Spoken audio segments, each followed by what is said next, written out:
તો ગાઈસ આજે તો ડીશ બનાવી છે જુઓ સરસ મજાની ડીશ બનાવી છે પપૈયાની છે અને ટામેટાની જુઓ મારો ભાઈ ફોન લઈને બેઠો છે જુઓ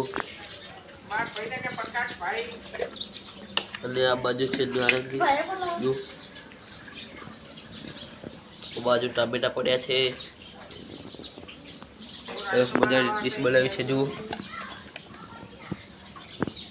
અને આ છે ટામેટાની ડીશ આ છે નારંગી અને આ બધું થોડા વધેલા ટામેટા પડ્યા છે અને આ બાજુ પડ્યું છે પપૈયું જુઓ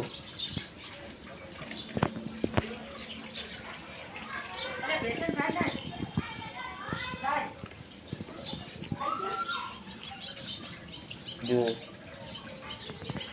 તો ગાઈસ આપણે આટલી સુધી વ્લોગ પૂરો કરીએ છીએ મળીશું બીજા વ્લોગમાં।